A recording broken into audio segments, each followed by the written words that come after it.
ल good morning guys.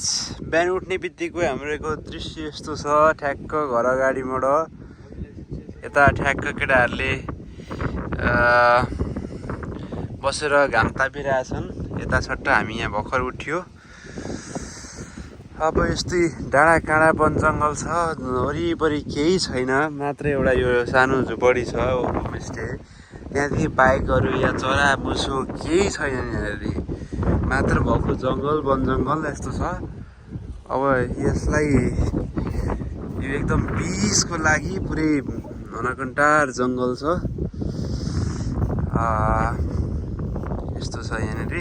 हिजो हामीले यहाँनिर बारबिक्यू सारबिक्यू यहाँ गरेका थियौँ तल। यता हामीले आएको गाडी हो, हामीले लिएर आएको गाडी। यहाँबाट देख्न सकिन्छ ठ्याक्कै वन जङ्गलको पहाडको याद आइरहेछ। हाम्रो पहाडमा हुर्किएर जन्मेर हुर्किएर आउनुभएका मित्र हुनुहुन्छ यहाँनिर। मित्र स्वागत छ तपाईँलाई। धन्यवाद जयेन्द्र। अब आज तपाईँले जुन यो ठाउँमा हुनुहुन्छ, यो ठाउँ तपाईँको लागि र मेरो लागि बाल्यकालको अत्यन्तै अविस्मरणीय क्षण रहेको यो इन्भाइरोमेन्ट हो। ठ्याक्कै तपाईँले आज यो दृश्य देखिरहँदाखेरि, यो वातावरण देखिरहँदा, यो वन जङ्गल डाँडा काँडा देखिरहँदा तपाईँलाई कस्तो अनुभव भइरहेछ अहिले? कञ्चनपुरलाई एउटा हिराको हारलाई बिर्सेका रहेछौँ भन्ने एउटा आत्मबोध यो ठाउँले मलाई झझल्काइदिएको छ। सिन्नीको झ्याङझ्याङ झुङझुङ गन्जागोलबाट यो हामी करिब 6 घन्टाभित्र एउटा सुन्दर र शान्त एउटा प्रकृतिसँग एउटा पहाडकै टाकुरामा आए जस्तो भइरहेछ यहाँनिर। यहाँ अझै तपाईँ कति दिन बस्न योजनामा हुनुहुन्छ र बस्दाखेरि के कस्ता कुराहरू देखिरहनु भएको छ यहाँनिर? बस्दाखेरि वन जङ्गल, गाईबस्तु, अब खोला नालाको चाहिँ यहाँ कमी छ। हिमालको दृश्य हाम्रो ठाउँबाट देखिन्थ्यो। तल खोला बग्दै हुन्थ्यो, उता हिमाल देखिनुहुन्थ्यो, सुन्तला फल्दै गरेको दृश्यहरू देखिन्थ्यो। उहाँले पक्कै पनि आश्रय युवाको कुरा गरिरहनु भएको छ। उहाँ युवाको डाँडामा उहाँ फेरि यस्तो रुख चढ्न फेरि माहिर। आज तपाईँ रुख चढ्न त जानु भएन नि बिहान उठेर? म त्यति उत्ताउलोपन पनि छैन। अब उहाँसँग धेरै वार्ता गर्नुभन्दा पनि हामी अरू दृश्य तपाईँहरूलाई देखाउँछौँ।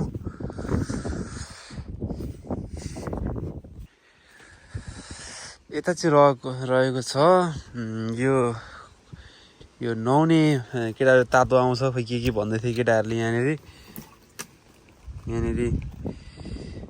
यो यहाँभित्र गएर पौडी खेल्ने हो कि के हो पनि यो भयो।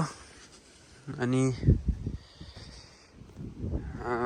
यता तल पनि यस्तो छ बाटो, एकदम यो कच्ची बाटो, ग्राभेल बाटो हो यहाँनिर पुरै। हामीले पिच त धेरै तल अगाडि छोडिसकेका हौँ। हामीले यो राजमार्ग हाइवेभन्दा धेरै माथि आइसकेको हो यो दृश्य।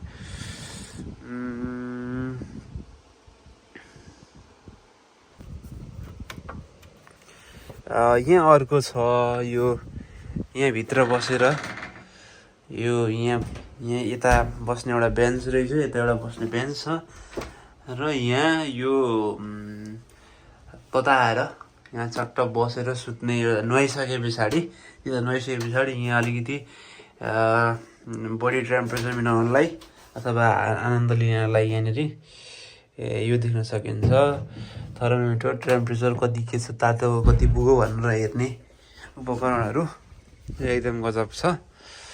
सम्भवतः अब आज हामी यहाँबाट एकछिन बाहिर घुमेर पनि भोलि पनि आएर यहीँ भरे पनि आएर यहीँ बस्ने हो। यस्तो छ ठ्याक्कै पहाडकै भाइब्स आइरहेछ। हाम्रो यहाँनिर सन बाथ पनि, यता वाटर बाथ पनि भइरहेछ यहाँनिर। सट्टा केटाहरू यहाँनिर के छ यहाँको अनुभव कस्तो रहेछ केटाहरू? ल भन त। रहेछ कि होइन, यो अनुभव हामीले पहिला नै गरेको थियौँ। अनि अब कस्तो लाग्यो सधैँ छ नि यो के हो र यसको विशेषता कस्तो? पानी कतिको तातो छ? यसले चाहिँ हामीलाई बडीलाई रिल्याक्स गर्छ, थकानबाट निकाल्छ बाहिर होइन, अब त्यस बडी रिकभर गर्छ। अब हिजो हामी धेरै गेम्स पनि खेल्यौँ होइन। ल जस एकदम इन्भाइरोमेन्ट एकदम राम्रो छ। हुन्छ हामी उठ्ने बित्तिकै यस्तो डाँडा काँडा देखिएको छ पिसफुल छ satisfying। अब यस पछाडि केटाहरू यो अब यहाँ नुहाइसकेर केटाहरू यता ट्रान्सफर हुन्छ नि यहाँ तातोमा अघि मैले तपाईँलाई देखाएको थिएँ हजुर